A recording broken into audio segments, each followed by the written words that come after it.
नमस्कार दर्शकों, मैं हूं आपके साथ शोभा और आप देख रहे हैं ऑर्ज न्यूज लाइव। आइए रुक करते हैं आज के तमाम 100 बड़ी खबरों के साथ। दिल्ली, एनसीआर, राजस्थान, यूपी समेत उत्तर भारत में बढ़ी ठंड, कई राज्यों में शीतलहर का अलर्ट जारी, पारा 6 डिग्री सेल्सियस तक गिरा। देश भर के एयरपोर्ट्स पर इंडिगो की 500 से अधिक फ्लाइट्स रद्द, यात्रियों का त्राहिमाम, रेटिंग एजेंसी मूडीज ने जताई चिंता। संसद में वंदे मातरम के मुद्दे पर राज्यसभा में बहस, अमित शाह ने चर्चा की शुरुआत की। नवजोत कौर सिद्धू को 500 करोड़ की अटैची वाले बयान पर कांग्रेस ने किया सस्पेंड, सांसद रंधावा ने त्वरित कार्रवाई की मांग की। केरल में पहले चरण में 7 जिलों की 11,168 वार्डों में वोटिंग जारी, शशि थरूर के क्षेत्र में त्रिकोणीय मुकाबला। लोकसभा में आज चुनाव सुधार का चर्चा, वोट चोरी के आरोपों पर राहुल गांधी के सबूत पेश करने की संभावना। 3 दशक बाद पहली बार एक विशेष एमएमसी जोन में 10 दिन में 33 नक्सलियों ने आत्मसमर्पण किया। दिल्ली की हवा में हल्की राहत, एक्यूआई 300 पार, लेकिन पराली जलाने के मामले में 50% की कमी आई। हमीरपुर में कक्षा 12 के 6 छात्रों पर रैंगिंग का आरोप, कक्षा 8 के छात्र को किया प्रताड़ित। रेसलर द ग्रेट खली की 38 बीघा जमीन पर कब्जा करने का आरोप आया सामने। सहारनपुर में दहेज हत्या के आरोपी पति को गिरफ्तार किया गया, स्विफ्ट की जगह स्कॉर्पियो की डिमांड कर रहा था। यूपी के कानपुर में फटा सिलेंडर, पति की मौत, पत्नी घायल। झारखंड निकाय चुनाव को लेकर युद्ध स्तर पर तैयारी, बूथों के सत्यापन की प्रतिक्रिया शुरू। महाराष्ट्र में आदित्य ठाकरे का दावा, शिंदे के 22 विधायक फडणवीस के करीब हैं। पूर्व अमेरिकी राष्ट्रपति डोनाल्ड ट्रंप ने भारत से आने वाले चावल पर सख्ती और अतिरिक्त टैरिफ लगाने के दिए संकेत। ईरान में बड़े पैमाने पर बैलिस्टिक मिसाइल उत्पादन की खबर, इजरायली आर्मी ने नेतन्याहू को चेताया। पाकिस्तानी मंत्री मोहसिन नकवी को लंदन में पुलिस ने रोका, ड्रग या विस्फोटक तो नहीं की जांच की। आईएमएफ से पाकिस्तान को फिर मिली 1.2 अरब डॉलर की खैरात, पुराना ब्याज भी नहीं चुका पा रहा, कर्ज में डूबा पड़ोसी। भारतीय मूल के उद्यमी देवेश मिस्त्री का दुबई में निधन, डिजिटल वर्ल्ड के बड़े चेहरे थे। सीडीएफ बनते ही आसिम मुनीर ने फिर उगला जहर, कहा भारत भ्रम ना पाले। जापान में भूकंप के भयानक झटके, रिक्टर स्केल पर 7.6 मापी गई तीव्रता, सुनामी का अलर्ट जारी। ऑस्ट्रेलियाई युवती टोया की हत्या का आरोपी राजविंदर सिंह दोषी दिल्ली में हुआ था गिरफ्तार। थाईलैंड, कंबोडिया में ट्रंप का कराया सीज फायर, 44 दिन में फेल हवाई हमले जारी। पुतिन के दौरे पर मोदी ने कहा, भारत और रूस की दोस्ती ध्रुव तारे की तरह स्थिर है। नेपाल में जेन जी फिर आक्रामक, शहीदी दिवस को लेकर सुशीला सरकार को सुना दिया नया फरमान। आईपीएल 2026 के ऑक्शन की लिस्ट फाइनल, 1000 से ज्यादा खिलाड़ियों को किया गया बाहर। दबंग अवतार में लौटेगी बाहुबली की शिवगामी देवी, रजनीकांत ने पदयप्पा के सीक्वल का किया ऐलान।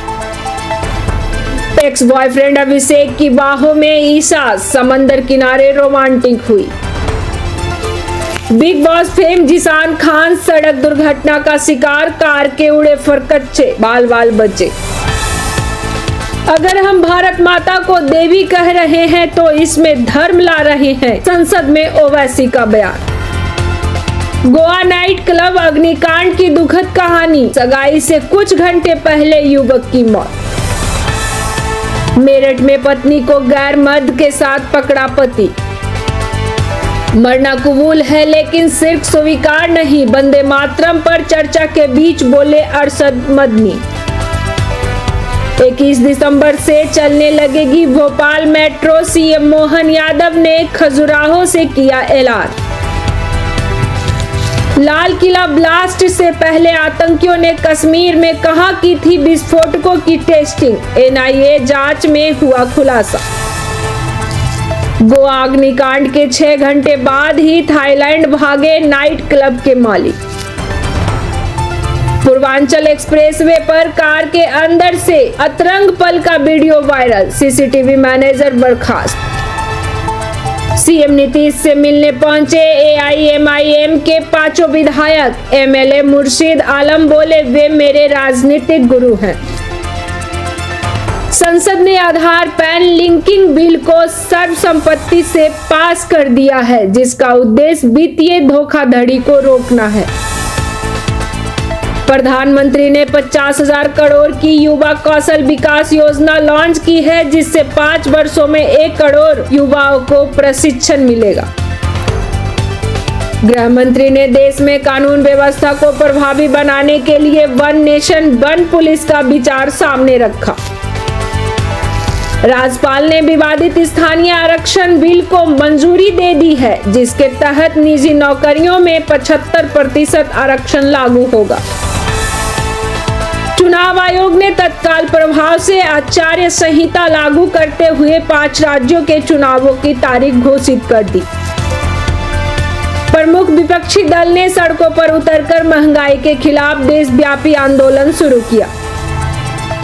सरकारी कर्मचारियों के लिए 4% अतिरिक्त महंगाई भत्ते की घोषणा की गई, जो तुरंत प्रभाव से लागू होगा। भ्रष्टाचार के आरोपों के बाद लोकपाल ने एक उच्च पदस्थ अधिकारी के खिलाफ गहन जांच के आदेश दिए। केंद्र और राज्यों के बीच जीएसटी राजस्व बंटवारे को लेकर लंबे समय बाद एक नए मॉडल पर सहमति बनी। टाटा समूह ने यूरोप में इलेक्ट्रिक वाहन बैटरी प्लांट स्थापित करने के लिए $5 बिलियन के निवेश की घोषणा की। आईसीआईसीआई बैंक ने बढ़ती मुद्रास्फीति के चलते ब्याज दरें बढ़ा दी, जिससे होम लोन महंगा होगा। एमएसएमई सेक्टर को राहत देने के लिए सरकार ने 10,000 करोड़ का विशेष पैकेज जारी किया। अदानी पोर्ट्स ने श्रीलंका में एक नया टर्मिनल बनाने का ठेका जीता है, जिससे हिंद महासागर क्षेत्र में भारत की उपस्थिति मजबूत होगी। वित्त मंत्रालय ने क्रिप्टो करेंसी पर नया नियामक ढांचा तैयार किया है, जो निवेशकों की सुरक्षा सुनिश्चित करेगा। पेट्रोलियम कंपनियों ने हवाई ईंधन की कीमतें 10% घटा दी है, जिससे हवाई यात्रा सस्ती हो सकती है।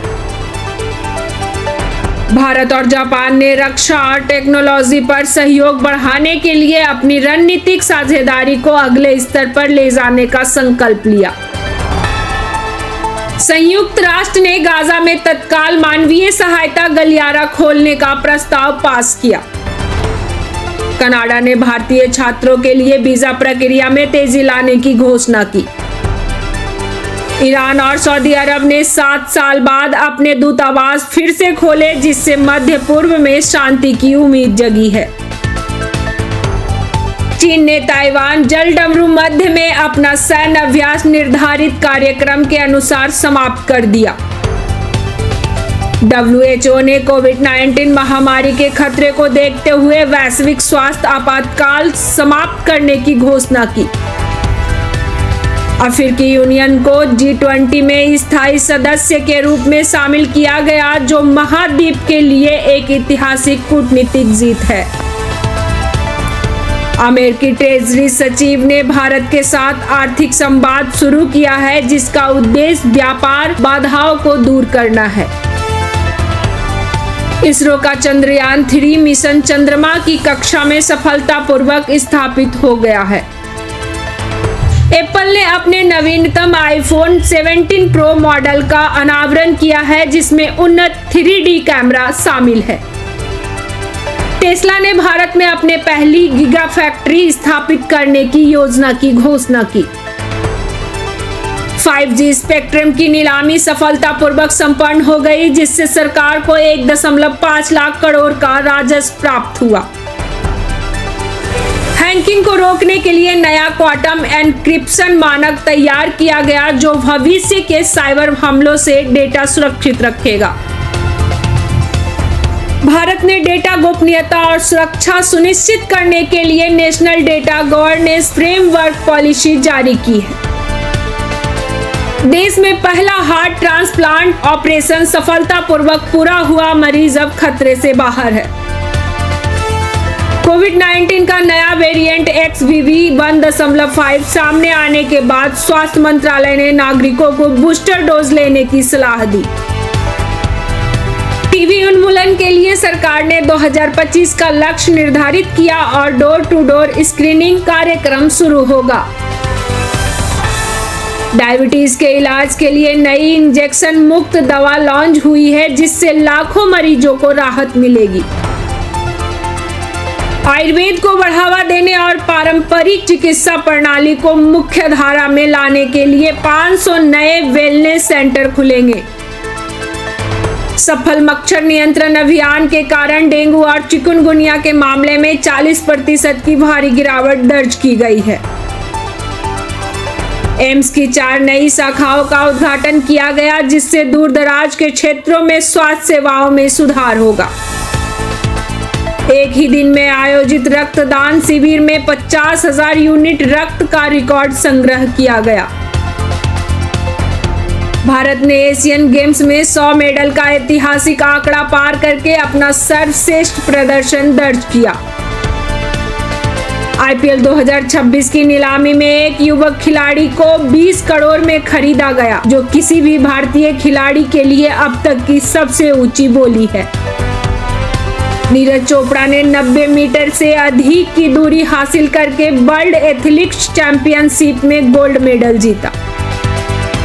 क्रिकेट प्रशंसकों में निराशा छा गई, क्योंकि विराट कोहली ने अंतर्राष्ट्रीय क्रिकेट के सभी प्रारूपों से संन्यास की घोषणा कर दी। भारतीय हॉकी टीम ने पाकिस्तान को हॉकी विश्व कप के सेमीफाइनल में हराकर फाइनल में जगह बना ली। चेन्नई में नया 75,000 सीटों वाला इंटरनेशनल क्रिकेट स्टेडियम बनाने के लिए भूमि आवंटित की गई। बैडमिंटन स्टार PV सिंधु को लगातार दूसरे साल BBC sports person of the year चुना गया। 45 साल की उम्र में रोहन बोपन्ना ने मिक्स्ड डबल्स ग्रैंड स्लैम जीतकर यह साबित किया कि उम्र सिर्फ एक संख्या है। केरल में असामान्य मानसूनी बारिश के कारण कई भूस्खलन की घटनाएं हुई। IMD ने रेड अलर्ट जारी किया। राष्ट्रीय स्वच्छ गंगा मिशन के प्रयासों के कारण गंगा नदी में प्रदूषण का स्तर 10 साल के न्यूनतम स्तर पर पहुंचा। भूकंप के झटकों से अफगानिस्तान और पाकिस्तान में भारी तबाही हुई। भारत ने तत्काल सहायता सामग्री भेजी। दिल्ली पुलिस ने एक अंतर्राष्ट्रीय ड्रग कॉन्ट्रेलर के सरगना को गिरफ्तार करके बड़े नेटवर्क का भंडाफोड़ किया। अदालत ने एक यौन शोषण के दोषी को आजीवन कारावास की सजा सुनाई। जज ने कहा कि ऐसे आरोपों के लिए कोई दया नहीं है। भारतीय सेना ने LAC पर चीनी घुसपैठ के प्रयास को विफल कर दिया। NIA ने 10 करोड़ से अधिक के नकली नोट और प्रिंटिंग मशीनों को जब्त करते हुए जाली भारतीय मुद्रा नोटों के सबसे बड़े रैकेट का पर्दाफाश किया। RPF ने यात्रियों की सुरक्षा के लिए संदिग्ध गतिविधियों को पहचानने हेतु AI कैमरा लगाए। बच्चों को पोषण और शुरुआती शिक्षा प्रदान करने के लिए देश में 5,000 नए मॉडल आंगनवाड़ी केंद्र खोले गए। महिला सशक्तिकरण के लिए आत्मनिर्भर महिला योजना लॉन्च की गई, जिसके तहत महिलाओं को ब्याज मुक्त ऋण दिया जाएगा। यूनिसेफ ने भारत में बाल श्रम में कमी लाने के लिए किए जा रहे प्रयासों की सराहना की। सरकार ने 5 नई कंपनियों को 5G सेवा देने के लिए लाइसेंस जारी किए। यूनेस्को ने जयपुर के जंतर मंतर को विश्व धरोहर स्थल घोषित किया है। दिल्ली में विश्व पुस्तक मेला का भव्य उद्घाटन हुआ, जिसमें 50 देशों ने भाग लिया।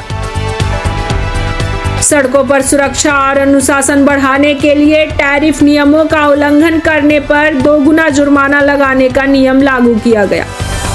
वैज्ञानिकों ने एक ऐसी नई बैटरी बनाई है जो 1 मिनट में 80% तक चार्ज हो सकती है। कृषि क्षेत्र के लिए नए स्मार्ट ड्रोन लॉन्च किए गए जो बीज बोने और कीटनाशक छिड़कने का काम करेगा। ऐसे ही तमाम बड़ी खबरों के लिए हमारे चैनल को लाइक, शेयर और सब्सक्राइब करें और बेल आइकन दबाना ना भूलें।